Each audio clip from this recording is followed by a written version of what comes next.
Essa pintura é um afresco realizado na parede de uma das salas do Palazzo Público na cidade de Siena, na Itália. É uma pintura mural grande e faz parte de um conjunto de pinturas na mesma sala. Ela tem alguns pontos danificados, mas isso não impede reconhecer as figuras e as cenas. Chama atenção os numerosos edifícios da cidade, muitos com sacadas e terraços. Essa cúpula é da Catedral ou Duomo de Siena. A catedral foi construída no século XIII. A torre é revestida de mármore preto e branco, cores símbolos de Siena.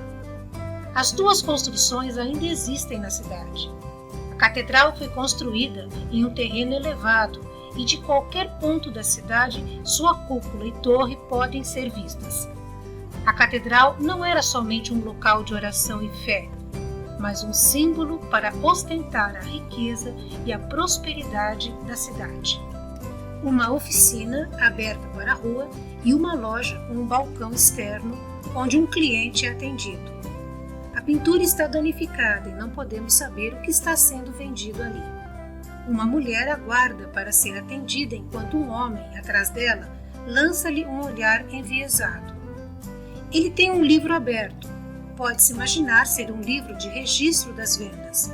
Sabemos que a contabilidade teve um grande avanço no final da Idade Média e foi na Itália onde ela mais se desenvolveu.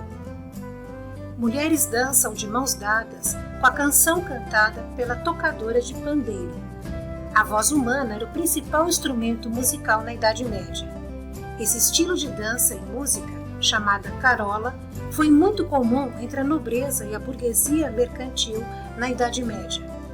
A dança é observada por uma mulher que coloca a cabeça para fora da janela, mais acima. Observe os vestidos das damas. Eles são simples, sem detalhes muito elaborados.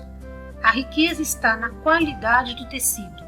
São brocados e adamascados, feitos de seda, bordados em ouro e prata. Os comerciantes italianos adquiriam tecidos luxuosos em Constantinopla ou diretamente com os árabes que os traziam da Ásia. Mercadorias valiosas podiam vir de regiões tão distantes como a China, a Índia e o centro da África. Os homens não parecem interessados na dança. 3 estão sentados, possivelmente ao redor de uma mesa, talvez jogando ou bebendo. Próximo a eles, há 2 adultos de pé e 2 crianças. À esquerda, uma dama montada a cavalo é seguida por 2 cavaleiros e observada por outras 2 damas. Uma loja e oficina de sapatos e botas. Os calçados eram feitos de couro de vaca ou de cabra e podiam ser revestidos de seda ou veludo. Um cliente está sendo atendido. Ele não é uma pessoa de grandes posses, pois sua montaria é um burro e não um cavalo. Mas parece que a venda foi realizada, pois o vendedor está lhe entregando algo. Alunos atentos à aula ministrada pelo mestre, sentado em uma cadeira em posição mais alta. Nas cidades medievais, havia professores e escolas para meninos e meninas, separadamente. As crianças aprendiam a ler, escrever e fazer cálculos, habilidades importantes para controlar melhor os negócios da família. Além das escolas, muitas cidades medievais, como Siena, também tinham universidades que começaram a surgir no século XI. Neste lado, vemos muita movimentação.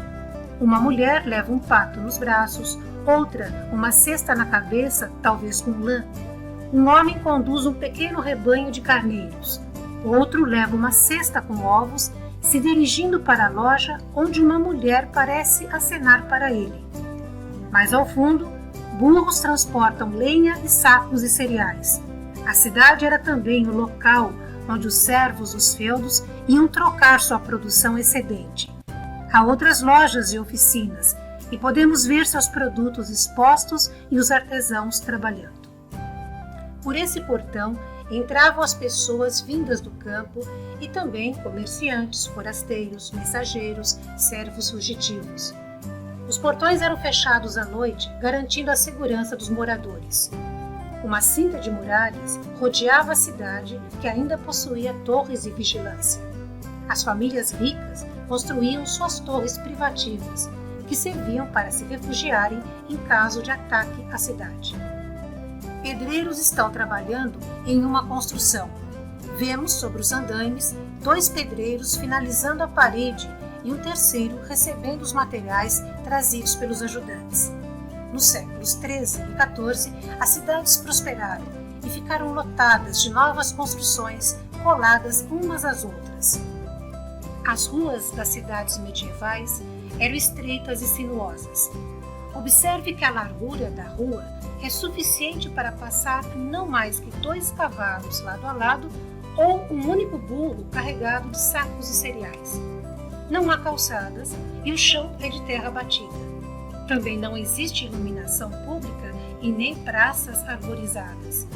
A quantidade de construções, muitas delas com um andar superior avançando em direção à rua, dificultava a ventilação e a luminosidade, situação que não era nada favorável à saúde dos moradores.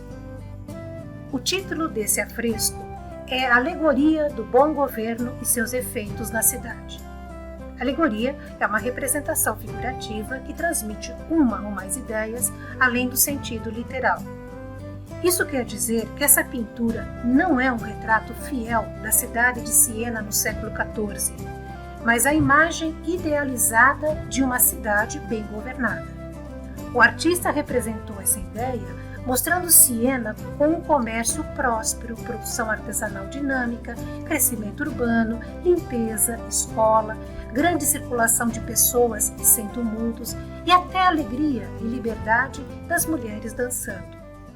O que ele não mostrou foram os problemas que todas as cidades medievais tinham, como ruas sujas e enlameadas, mau cheiro, excrementos de animais, lixo espalhado, vielas estreitas e escuras. O documento histórico, como este que analisamos, é uma fonte de informações sobre o período em que ele foi produzido. Agora, retorne ao site Estude História para verificar os seus conhecimentos a respeito deste documento. Vamos lá?